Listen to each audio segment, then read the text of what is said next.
Welcome. Thank you so much for joining. I will try and cut that first bit out so that this can actually be the start of the video for anyone who watches it later. So thank you very much for joining. I appreciate wherever you are in the world.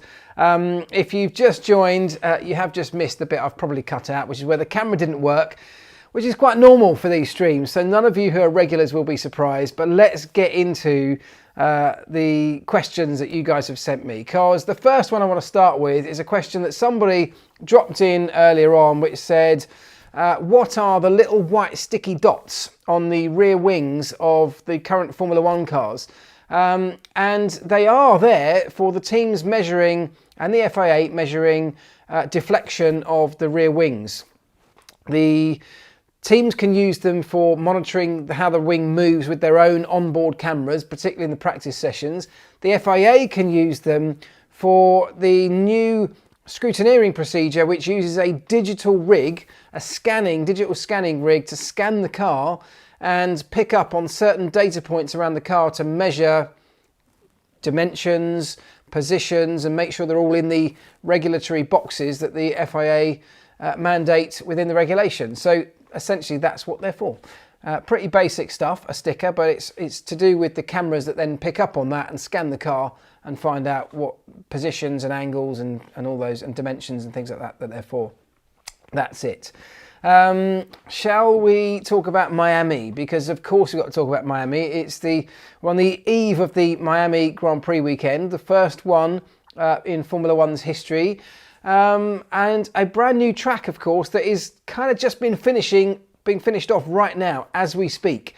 And actually, I've got a picture of the track, so let's have a look at that because I can show you it and we can talk about that.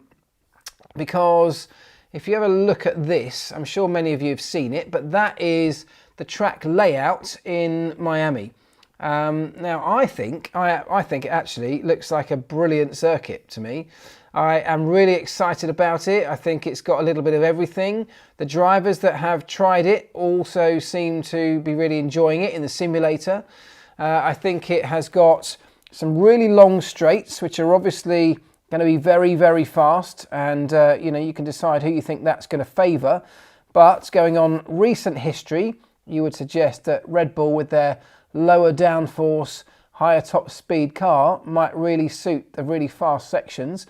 So that section along the back there, at the top of your screen now, obviously very, very quick, very long straight, but also the part along the bottom of your screen, which runs down towards that fake marina, which you may have seen floating around social media at the moment, although it has a twist in it, or a couple of bends in it, a couple of sort of corners, it's actually a flat out section all the way along.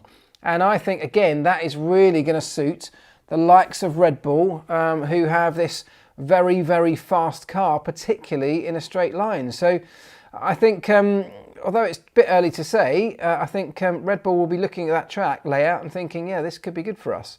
It's also got some potential overtaking opportunities. It looks like turn 11 to me, perhaps one of the biggest, one of the best.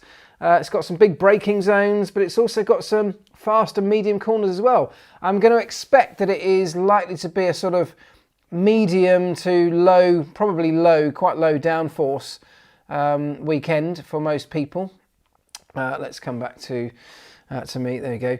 I think the circuit is going to, as I say, lend itself to lower downforce, so that might suit the Red Bull, but it's also going to mean that on a brand new track surface where it's normally very smooth with new asphalt, it's going to be relatively low grip, but the grip evolving as the weekend goes on, because of course nobody's driven on that yet. So as the rubber goes down, lap times will come down as well, the grip will go up. I believe the circuit has been jet blasted, which is this process. Essentially they blast it with high pressure jets of water to clear out lots of the resin, the oils that bond the bitumen together at the very top surface level, just to give it a little bit more abrasion, and that can generate a bit more grip straight from the off. So it won't be as slippery as some other brand new circuits we've had in the past, I don't think, right from the start of the weekend, but it will get quicker and quicker as the weekend goes on. We've got the medium 3 tyres in the range for this weekend, because Pirelli, of course, have no data other than simulated data for what the demands of this track are going to be. But given that it's high speed and low downforce, there is going to be potential for sliding around the circuit, around the track, some of those faster corners. There's going to be some very high speeds involved, of course. So Pirelli have gone for the middle 3 tyres in the range, which they think will cover most of those options. We'll have to see how it pans out in terms of things like race strategies, because literally no one really knows at this stage. Let's have a look at some of your questions, because yeah, it goes anti-clockwise, which is another good point someone's making there. So it goes anti-clockwise, which is not the usual way, of course. So most of the load and demand is going to be on the right-hand side of the car, so the right-hand tyres. Most circuits go clockwise, which means the left-hand side is the one that takes most of the punishment. So this will be the opposite way to that. Is Miami just Sochi with palm trees? There are definitely some similarities to Sochi. I think the venue is very different. For anyone who's been to Sochi before, and I have a number of times, it's not the most interesting looking place. The scenery, the backdrop is very bland at Sochi. It was always a very low grip circuit, wasn't it, as well? Has some nice features on that track, and I think we'll have to wait and see how Miami plays out over the weekend. But I can get what you're saying. There are definitely some similarities. Bottas for the win. Well, Bottas was always good at Sochi, wasn't he? So we'll see. Got a good car this year as well. 87 degrees, 95% humidity, says GR8UK. There is a very good chance that weather, and by that I mean wet weather, could interrupt the weekend. And anyone who's ever been to Miami, Florida in general, can tell you that when it rains there around this time of year, my goodness, it can come down. So it gets almost tropical-like storms, which can be very, very heavy. And this time of year, they're quite prevalent. There is a very high chance that could feature. So let's see how it goes. Why Miami and not a great track like Road America? Well, there was a big desire to get to Miami. Formula One, in the same way that it's going to Vegas, has a big push to get to destination events. They see it as a really big opportunity for them, for all the teams, as a marketing opportunity to sell tickets, to bring people to an event, to a destination like Miami, to come to the event, the race, but also to enjoy the city. In the same way that Vegas is going to have a similar appeal. You might go there for the weekend and tag a few days on. I've got friends who are doing exactly that this weekend because it's such a great, cool city with so much else to offer. It's very attractive to a global event like Formula One. It can bring in new fans because it offers way more than just the Grand Prix itself. That's the reason it's becoming more and more like that. Rain not in the forecast for Sunday. I don't think there's necessarily a very accurate forecast at this point for Sunday, but it is around, and at this time of year it can spring on a place very quickly, so we'll have to wait and see. It's a lot of the US tracks need major upgrades for F1. Yeah, so a lot of the existing tracks that are used for other races like IndyCar or NASCAR wouldn't necessarily immediately fit the bill or the safety standards for F1. So whoever said that, absolutely right. There would be work to do, I would imagine, to make it an F1 venue. Miami is a destination city on its own, and that's part of the draw. Yeah, absolutely, says Paulie Lewis. Right, do you think the long straight will lead to some more DRS line games? It could well do. I looked at that as well. So there is well, I'm still unsure actually. You might be able to tell me. There was a plan to have 3 DRS zones this weekend. I think they have cut it down to 2. But one of them, of course, leads on to the long straight naturally. And if you manage to get DRS going onto that long straight, you can imagine the massive advantage that gives you for a long period of time. So there may well be more of those DRS games. We'll have to see. But there may be more of those DRS games like we saw in Saudi Arabia, with drivers jostling to not get to the DRS activation line first. So keep an eye on that one. Good point. Right. Right, do you think Rosberg was liking Russell thrashing Hamilton a little bit too much, says Paul Stathers? Probably. Yeah, look, it's no surprise, it's no secret that Lewis and Nico were not the best of friends as they went on through their careers in Formula One. Nico was convincingly beaten over most of his career by Lewis. Of course, he managed to turn it around in 2016 with an epic season. And I think he thoroughly deserved that, but I don't think there was any love lost between the two. So I did see Nico Rosberg making comments on Sky that seemed a little bit sort of celebratory of George. And let's not make any mistake, George Russell is doing an incredible job in that car right now. He's dragging it to results that it probably doesn't deserve. Lewis is struggling a bit more with it. I don't think we can read anything into that at this early stage, but Nico is certainly enjoying, I guess, bringing that to the people watching his show on television. So yeah, I know what you mean.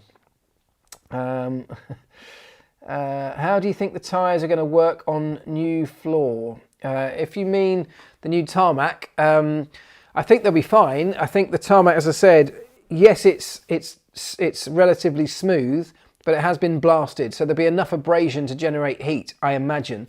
And that will only increase as the weekend goes on, as I said, as the rubber goes down. There's a few support races. W Series are supporting F1 this weekend. I think the Porsches are there as well, the Porsche Super Cup. So there's other races going on which will start to burn or put rubber down on the tarmac. That then will generate the grip that enables the tyres, the cars to push harder, get more temperature into them. So I don't actually see it being a major problem, but it is something the teams are going to have to spend a lot of time on Friday figuring out. You know, how far are these tyres going to go? What's degradation like? How easy are they to get into the temperature window that they need? Something that's going to be hot on everybody's agenda on Friday. McLaren fast again this week. I see no reason why not. McLaren are, in my mind, looking good at the moment. Of course, they had a decent weekend last time out. Lando particularly, really strong weekend from start to finish. They are heading in the right direction. They're definitely not up there yet in a position to start mixing it with the likes of Red Bull and Ferrari in a straight fight. But on an occasion, and this could be one of those, don't forget, this is a land of opportunity here in Miami because no one's been there before. So whoever gets on top of it quickest might find themselves with a decent opportunity, so keep an eye on it. Right. A little bit off topic. How's Wheeler Dealers doing? Thank you. It's going very well. And look, it is off topic, but I'm very proud of this, so I'm going to say it anyway. We got our viewing figures through for the first series that I've been on in Wheeler Dealers, which went out last year. And that series just in EMEA, so in Europe and the Middle East, has now done 100 million people watching that show, which is incredible. That's 24 territories out of the 200 territories that it eventually will go to when it's done its full lap around the world. An incredible number of people. So we're all very proud of it and enjoying it, and we're already into making more. So I hope you've enjoyed it too. There is lots more coming. Thank you for the question. Let's get back to Formula One. VW joining F1. So that's a big topic. Some news stories going around today, which come from an interview where it was sort of confirmed that Audi and Porsche have committed or agreed to join Formula One. Something that's not a major surprise. I've been talking about it forever. They are still holding back on any official announcement because what they need to know is what the definitive rules are for the engines or the power units from 2026 onwards. That's the next big change that Formula One will be looking at. And obviously no engine or power unit manufacturer can fully sign up and agree to join the sport until they know exactly which kind of rules they're working towards and what they're up against. They are part of the discussions around those. They have a very good idea what it will be. So I'm sure internally they've taken the decision to join, but they need the final sign-off once those regulations are rubber stamped or at least announced and put in some sort of concrete for them to be able to eventually kind of get sign-off at board level. So yes, pretty much they are coming into this sport, which I think is a great thing. Porsche probably coming in with Red Bull by the sounds of it. Audi potentially with either a McLaren or even maybe a Williams at some point. We'll have to see. They are rumours at this stage, but that seems to be what all the talk is around. Right. Right, hang on. What is the Concord agreement in F1? Well, the Concord agreement is an agreement that goes back a long way, which is the agreement that binds all of the teams together with the FIA and with the commercial rights holder, that binds them all together. So it's the agreement that everybody, essentially in basic terms, everybody who wants to come into Formula One to compete, together with the regulators, the FIA, and the commercial rights holder, F1 themselves, it's that agreement or a contract that they all sign up to for a period of time. So it's essentially a commitment to stick with this sport for a period of time. I don't know what length of time we're currently under at the moment. It was redone, I think, a couple of years ago now. But I think there may have been some changes or tweaks because of what happened with COVID. So I really don't know the current status of it in terms of how long it's got left to run. But that is what it is. It's a binding trilateral agreement between teams, FIA and F1.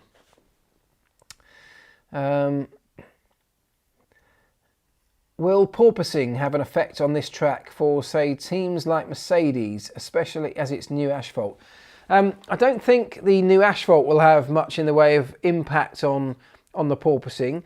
It should be a smooth surface because it's just been laid, so it shouldn't have too much in the way of lumps and bumps, I would imagine. The lumps and bumps can really, if they're in the wrong places, can really exacerbate the porpoising. Don't forget, the porpoising is mostly, in fact almost all, an aerodynamic issue. We know why it happens, we know what it is that happens. It's when the car gets up at speed, and because of the car's being sucked down onto the floor from aerodynamics underneath, it's that process that then collapses the suspension and then loses the downforce as it pops back up again, builds the downforce, pulls the car down. We know what I've been over and over it. Everyone's explained it a million times, I know. So the asphalt won't really have much in the way of impact on that. But the long straights definitely could. I showed you that picture a moment ago. If you have a look at that again, the two long I mean, there's a number of fast sections here, but the one at the top of your screen and the long sweeping section flat out at the bottom of your screen will massively, I would imagine, be affected by porpoising or trigger porpoising because it's such a high-speed circuit. The overall downforce package is going to be mostly trimmed with the wings, and this would be the ideal setup. Mercedes might have to think about something different as a compromise to overcome their problems, and anyone else who suffers greatly with this.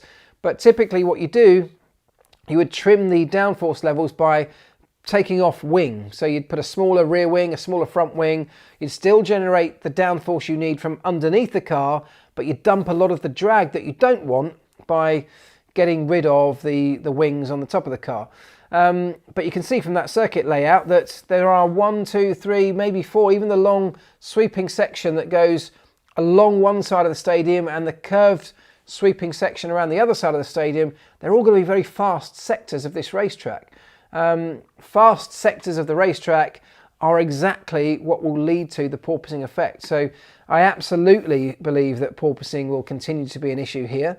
I think Mercedes are starting to bring components, and we expect them to bring some components this weekend to Miami, which will at least in part begin to hopefully overcome some of those problems. That's of course the idea behind it.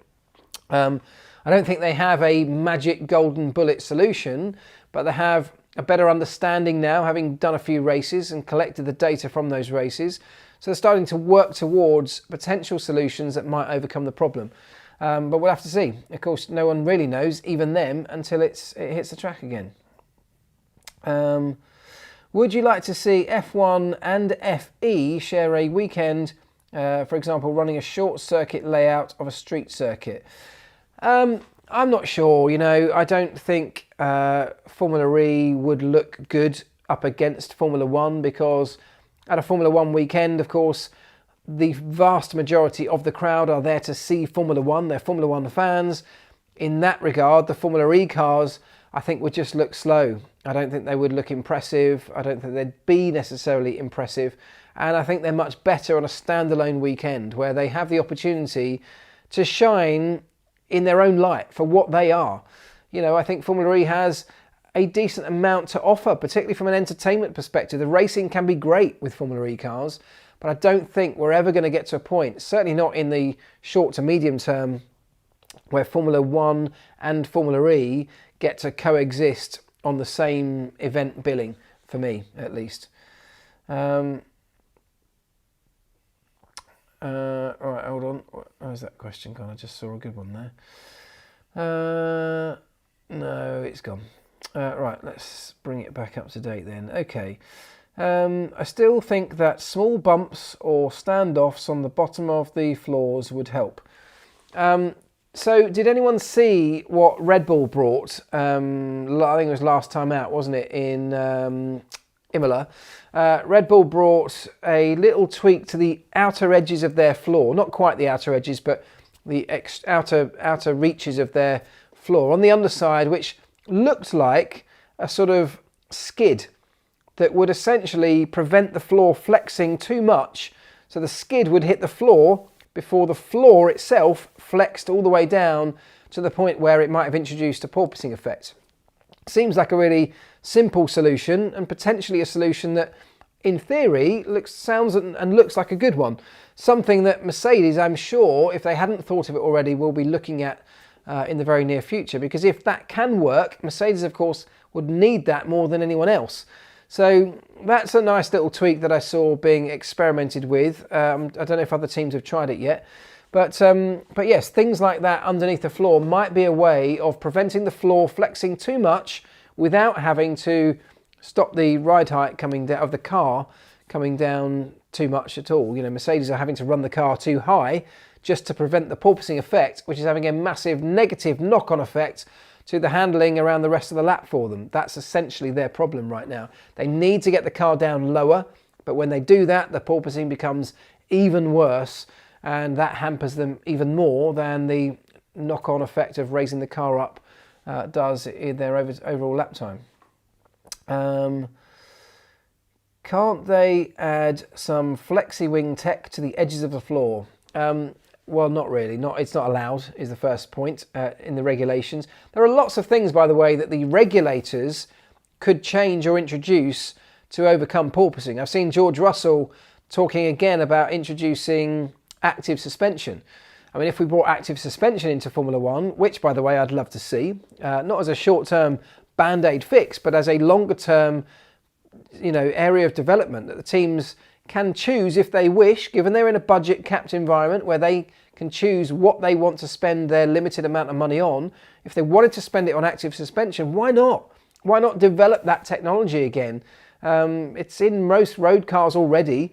Why don't we take it to the next level? Anyway, that's one solution. But there are other things. You could do things like active aerodynamics on the floors itself, which would overcome porpoising. There's so many different things that would be able to achieve it, but currently in the regulations right now, they're very limited.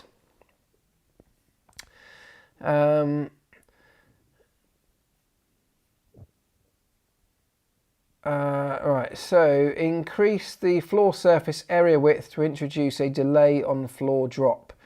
Increase the floor surface area width to introduce a delay on floor drop.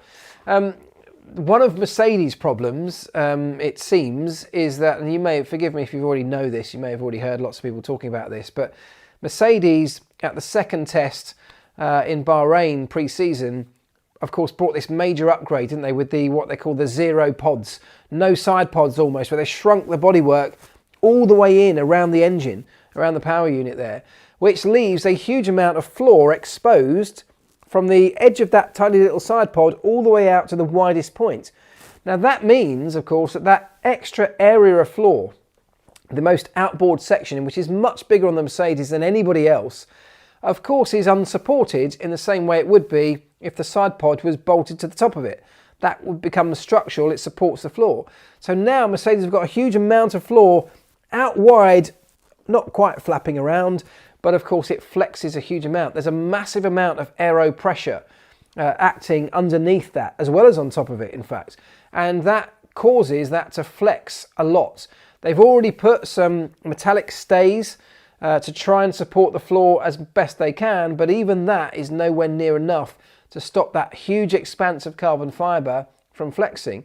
And that could well be one of the reasons they're suffering much more than other people. So look, Mercedes know this, they are looking at it, they're working on it. Of course, they know way more than any of us about the problems they've got with their own car. But looking at it from the outside, that's one major difference with their car to most others.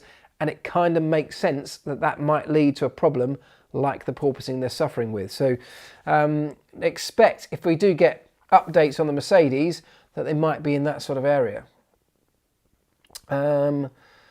What settings are influenced by anti-clockwise and clockwise circuits? That's a good question. So lots of people ask me, do Formula One teams ever set their cars up asymmetrically? Anyone who follows IndyCar racing, when they're going around an oval, only ever turning right, you know, they set their cars up asymmetrically. So they have different ride heights on different side of the cars, quite extreme, quite dramatically, different aero loads on different side. Formula One doesn't tend to do that in the same way, because even if a circuit is anti-clockwise or clockwise, there's still corners going in both directions. So if you had the car tipped up on one side like the Indy cars do, because they only ever turn in one direction, when you got to a corner that was going the other way, you'd really suffer and probably lose a huge chunk of your lap time just through those couple of corners. So Formula One teams tend to be, or Formula One cars tend to be, symmetrically balanced in terms of their setup, both aerodynamically and mechanically. You can make tweaks and changes, of course, very small ones, but in the most part, it's not something that Formula One employs in the same way that Indy cars do. So the biggest difference that it makes in terms of the car, what effect it has on the car, is simply around tyre wear, tyre temperatures. When you're putting load through one side of the car much more than the other, because you've got more corners going in one direction to the other, you've got to manage those tyre temperatures much better than on the other side.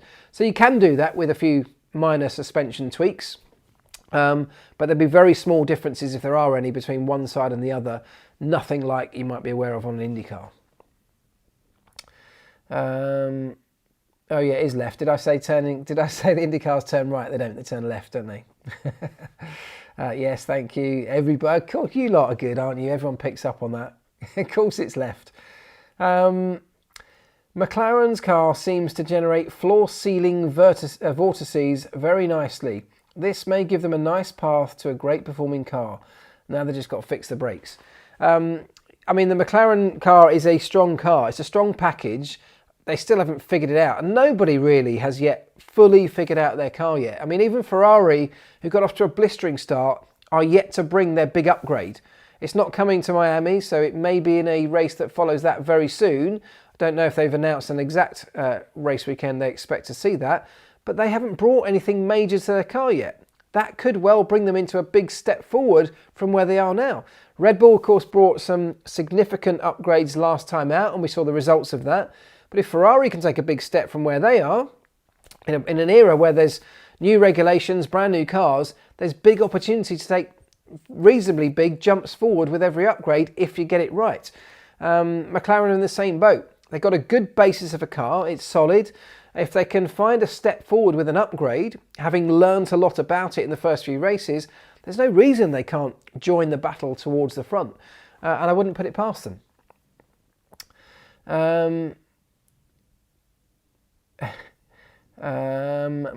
Yeah, thank you to everyone who's saying hit the like button. I'd appreciate it if you could hit the like button. That'd be great. Thank you very much. Only 100 at the moment. Come on, we can do better than that. I know I messed up the start with the camera not working and freezing, but come on, that's part of the charm, isn't it? Just hit like for me. Do us a favour. Ferrari's big upgrades coming in Barcelona, says James Munro. Thank you, mate. Is it true that Ferrari have yet to put their engine into beast mode during races? Well, I've got no idea. I don't know the answer to that. Only Ferrari will know that. But I would imagine that in the start of a season like this, when everyone's got to be a little bit cautious, you'll be hesitant to really wind it up to the max. You don't know how reliable your car is going to be at this stage when you've got a brand new component, minimal amount of testing that was done pre-season. So probably at this point they'll start to, they'll be keeping it in a relatively, and we're talking about tiny margins of difference here, a relatively conservative mode. And then perhaps on the dynos back at base, they'll be starting to crank things up and just see what they can get away with. And only once they're absolutely confident on the dyno that they can run those engines in a higher power mode for the whole weekend, because of course that's what you've got to do, at least from qualifying onwards, then they will potentially start to offer that up to their drivers if they feel it's safe to do so. Mark, how would you go about reducing car size and weight if you're in charge? It's a really good question, but a really difficult one to answer. Much of the current, I mean, without fundamental changes, there's not a massive amount you can do. Of course, we can shrink them in to be a bit narrower if we want. We could make them a little bit shorter, but most of that length is taken up in safety elements. Once you've taken up your power unit size, the length of the chassis, which is relatively fixed, you've got a fuel cell, you've got a driver, and then you've got the pedals and things at the front. And then on the front of the chassis, you've got the crumple zone or the crash structure, which is the nose cone. So all those things kind of have to be there. And a lot of the safety features that are now on the cars in terms of the structural integrity, how much force they're able to withstand in an impact, in lots of different impacts from different angles of attack and that kind of thing. They are so, relatively speaking, so safe now that safety comes with lots of added weight put into the car. Just this year we've got improved crash structures, we've got improved safety cells around the fuel cell, all of which add weight. It's difficult to argue against any of those things. Of course, the wheels and tyres also add weight to the new cars, and that's something that was done for aesthetic purposes really. So there is an opportunity to save weight there. Carbon fibre wheels would be a good one. Of course, there's expense that's attached to that, but you could save weight with carbon fibre wheels. So there are things you can do in terms of weight. In terms of size, it's very difficult. But if the FIA mandated and said, listen, we want the cars to be 2 feet shorter, but keep the same safety standards that we employ today, this is Formula One. They'd find a way to do it. The problem is that it would cost a huge amount of money to get to that point. The research and development that it would take, the amount of crumple zones that would have to be crumpled to get to a point where everyone's confident that it now works would cost a massive amount of money. And we're in an era of the sport where we're trying to save money. We're trying to cut back on what we spend. That's one of the big challenges. So I hope that's not sitting on the fence. I don't want to try and skirt around your question, but it is a very, very difficult one to answer. It's not just somebody deciding we want the cars this big. It's a consequence of the current power units. The fact we're hybrid power units, that's one thing, but also mostly the safety features that are employed on a current F1 car. Yes, the more weight, the bigger the impact, of course. That's true. But they are very, very safe, relatively speaking, of course, to cars in times gone by. How much do the drivers' egos weigh? Well, that's a very good question, and it varies massively up and down the grid. That's private information that will never be released to the public, of course.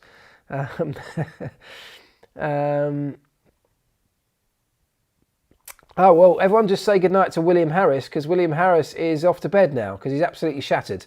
He says, thanks for the stream. Thanks, William. Sleep tight. Good night. Yeah, have a good one. Thanks for letting us know. What are your thoughts on the early proposed rules for 2026? Active Aero, car-to-car communications to prevent accidents, etc. I'm all for it. I'm all for it because, listen, I'm a massive fan of technology. So let's talk about Active Aero first of all. For me, Formula One should be leading the way in technologies, not the road car industry leading the way on tech that Formula One then picks up. Even hybrid technology, when it comes to engines and power units, actually was developed quite a long way in the road car business before Formula One picked it up. What Formula One have done now is picked it up and advanced it way beyond what anything that the road car industry could have possibly done in the same time frames. So we can do the same with other technologies. So even though the road car industry is already using things like active suspension and active aero in many cars, Formula One can still take that on and accelerate the development of it to a point that's way beyond anything that exists right now in a much shorter time frame. So I'm all up for that. We should be doing things like that. When it comes to car-to-car communications, yeah, I mean, again, we've already got cars that are speaking to, or at least seeing other cars. They are identifying other cars. They are scanning the road in front of them for other cars. There's lots of safety technologies that are available now with the advent of car-to-car communications. And if you're in a closed loop like a Formula One racetrack, it's actually much easier to employ and then develop that technology than it is out on the open road when you've got unknown environments, unknown other cars mixing into the loop of your car-to-car comms cars.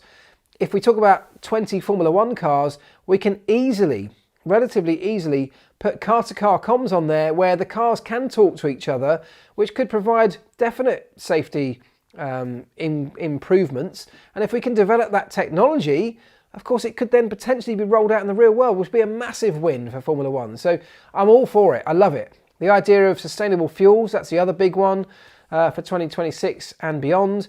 Again, big fan. Formula One should be leading the way in that regard. That's something the world is crying out for.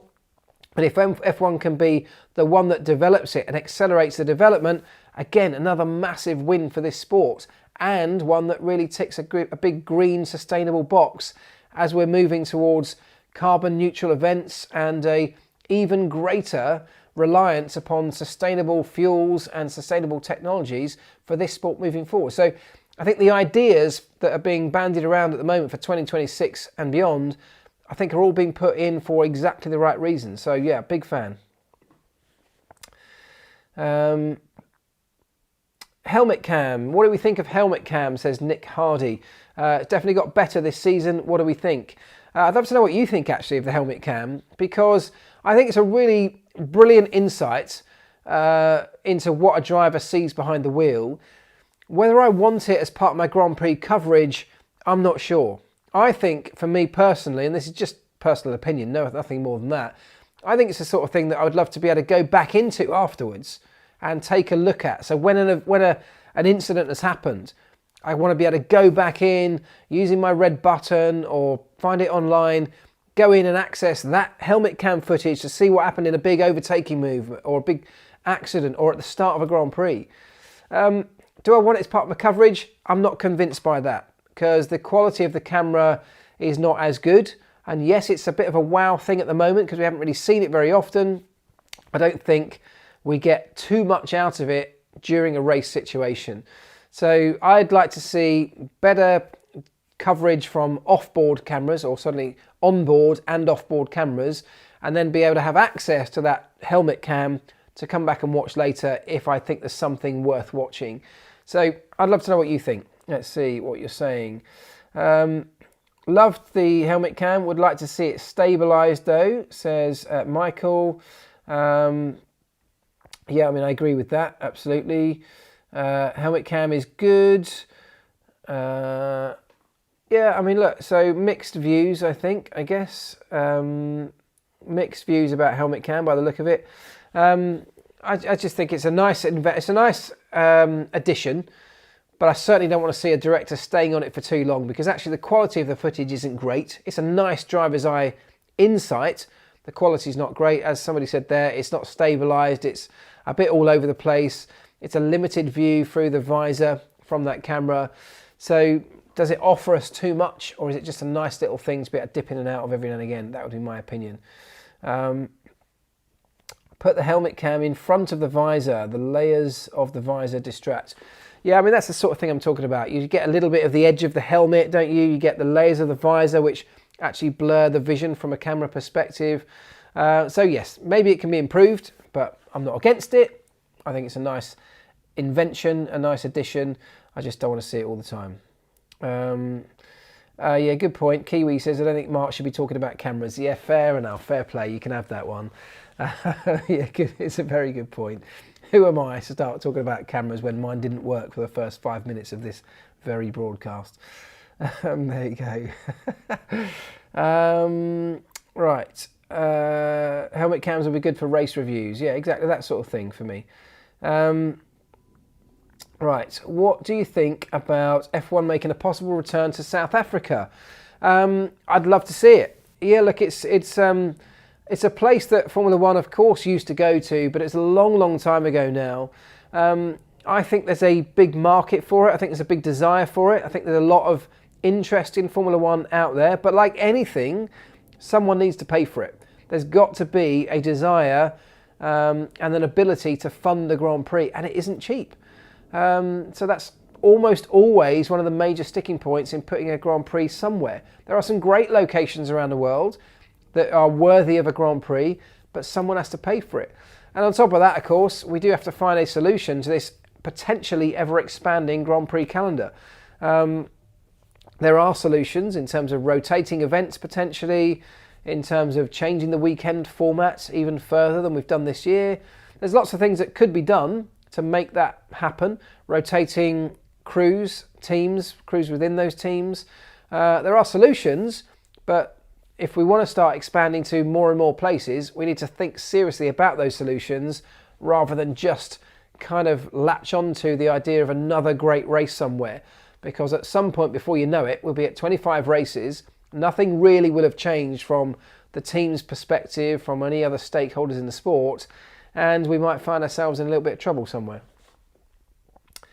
Right.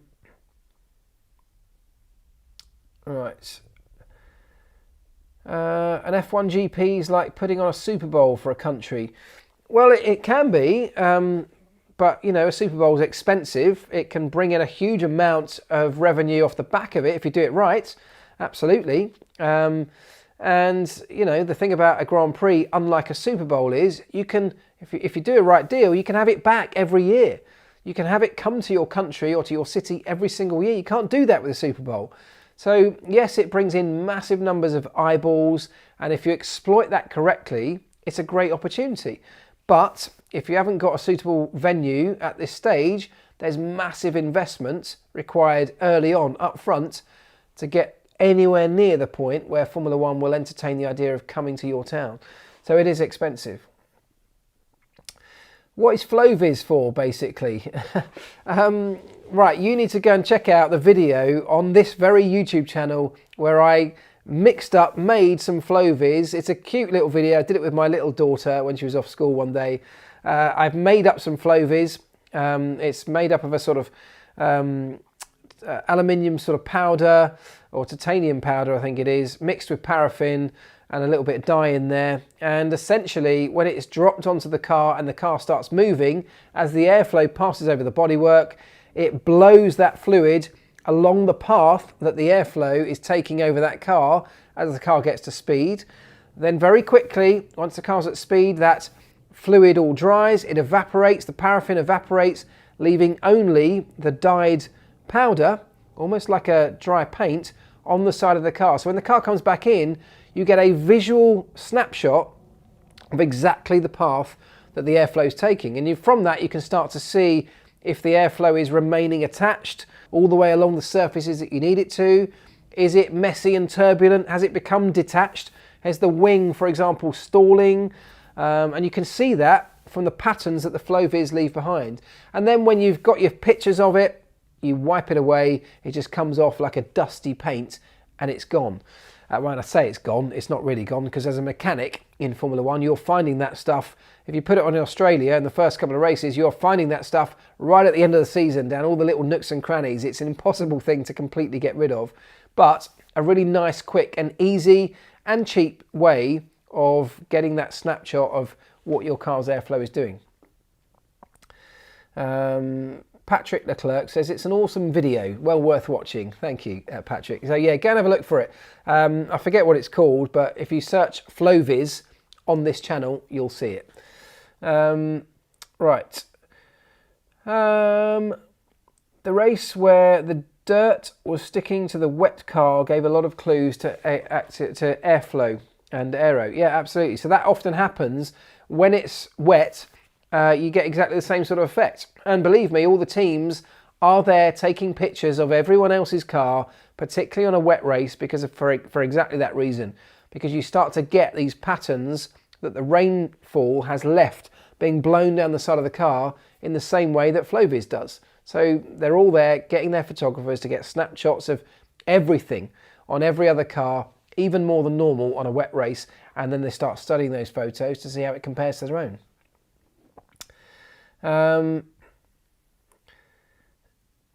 Right, F1 will experiment with tyres in quali next season with hards for Q1s, mediums for Q2 and softs for Q3. How will this affect the teams, and do you think it will impact the grid?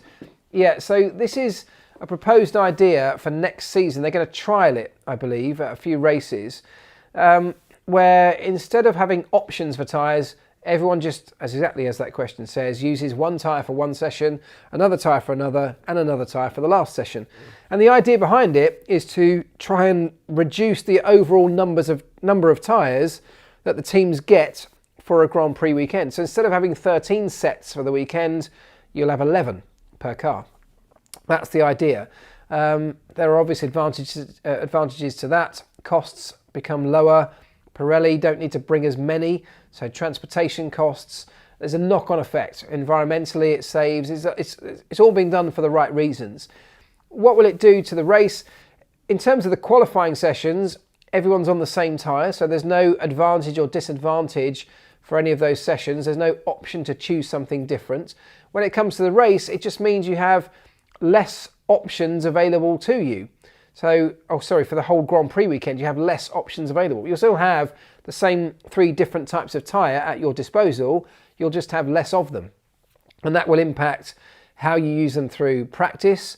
I presume you'll be mandated to keep the qualifying tyres. You'll need to keep a set of qualifying tyres, of course, or a couple of each for each session.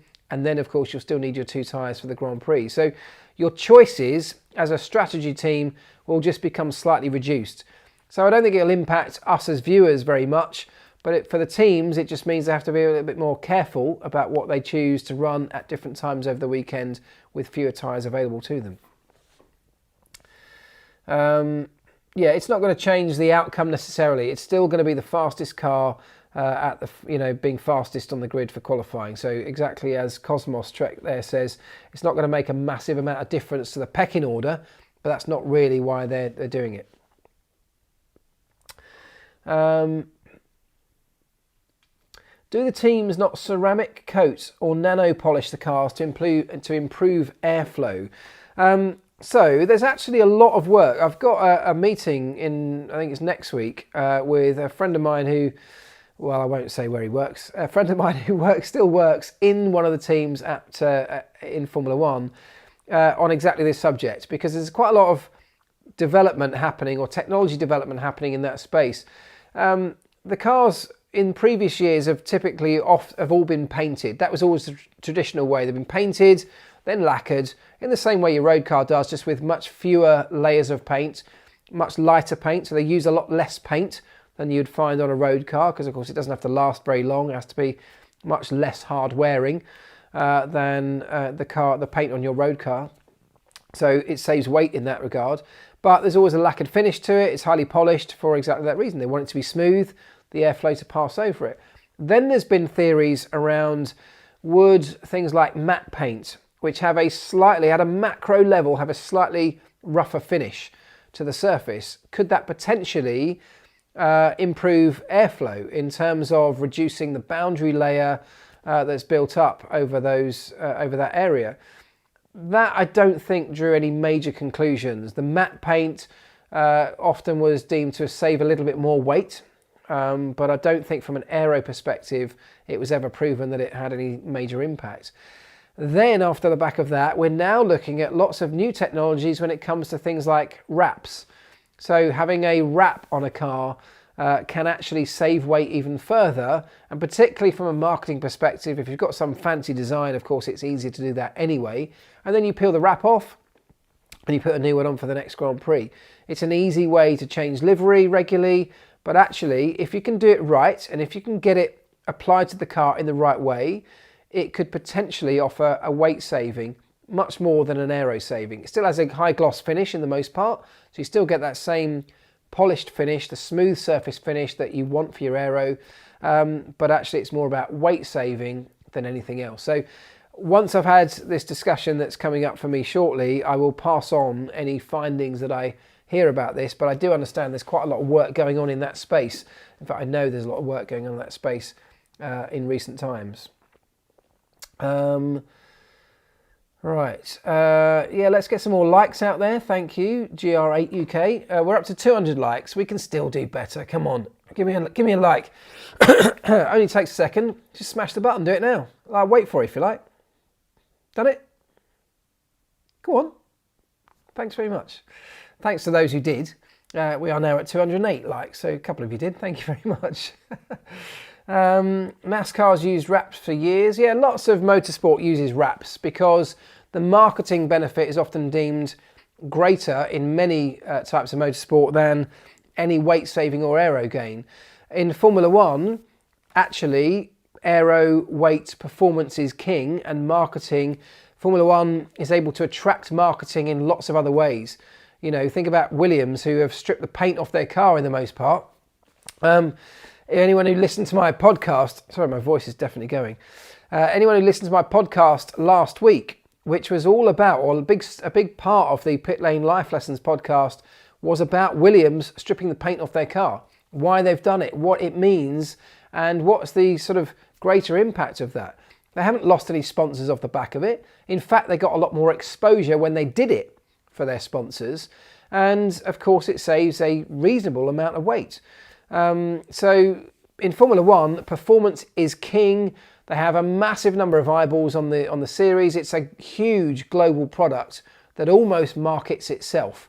And of course, for the livery launch of a car at the start of the season, any team would want it in its big, full-on livery. But when it comes to the races, there's now a growing thought, particularly in this era where cars are heavier, that actually, by stripping some of the paint off, it's a quick, easy win to save some weight and gain some performance. And that is what a lot of teams are now looking at, unique and innovative ways of doing. Did the FIA increase the weight by 3 kilograms? They did pre-season. Yes, they did. Absolutely. But that is not enough to help most people. Right, we've got, oh blimey, we're almost at the end. Let's find one more question to get through. Do you think Haas has got data from Ferrari? No, I mean only from the engine department, which is what they're allowed, but they're not allowed to share data from the Ferrari team to Haas in that regard. They've got to do their own aero research. Right, they should just use the black carbon fibre and draw on the sponsors with coloured pencils. Well, we're not too far away from that now, are we? And in fact, a black carbon fibre car, a bare car with no paint, becomes a talking point. Maybe only in the short term, but like Williams found by stripping the paint off their car, there was a lot of news stories written about it, a lot of coverage on the television. So the sponsors, who are all still there, just not on the blue paint, they're now on black carbon fibre, are actually getting even more coverage. So it's a little win for them in a marketing sense, as well as the performance gain they got from saving the weight. Right, they should put the sponsors in the wheels with LEDs. Well, that is something that's been trialled and at some point could well come in. No one's going to do it unless they're mandated to, of course, because of the weight penalty that would come with it. But if everyone had to do it, why not? The technology's there, it's been trialled already and is definitely doable. The cool down room, says Mika Snowick. The cool down room, let's finish on that. What do we think of seeing drivers back in the cool down room at the end of a Grand Prix? For me, I kind of quite liked it. It does feel like you're a bit of a voyeur, just sort of sitting in on a private chat, but maybe that's why we like it as well. But you do get this sort of unfiltered response from the drivers when they're still sort of full of emotion and adrenaline, but they are just discussing amongst each other. They haven't got an interviewer asking them a question that is a mundane, boring question for television. They've got each other talking about moments that we might not have picked up on, and that's what I like about it. So whether it's the cool down room or whether we do more interviews with drivers where they're all together discussing stuff amongst themselves, that format for me really works and I love it. I love to see it when broadcasters do it, and the cool down room is a great example of that happening. So yeah, look, I guess overall I'm a fan of it. I don't know, what do you think? Like it? Yeah, Patrick loved it as well. I missed the cool down room. Well, it was back last race. Yeah, lots of you loving that, absolutely. Look, we're going to have to end it there, aren't we? It's 11 o'clock here in the UK. We've had a bank holiday today, so I've been off work, but it's back to it tomorrow, filming more Wheeler Dealers. I just want to leave you by saying, first of all, thank you so much to all of those of you who joined. Apologies for having a couple of weeks off, but let's try and get back into it more regularly. So if you're up for it, I'll see you back here next week. In the meantime, you can check out any of the Wheeler Dealers or Dream Car, but I'd love it if you check out my podcast. For anyone who hasn't yet listened to my audio podcast, it's called Pit Lane Life Lessons.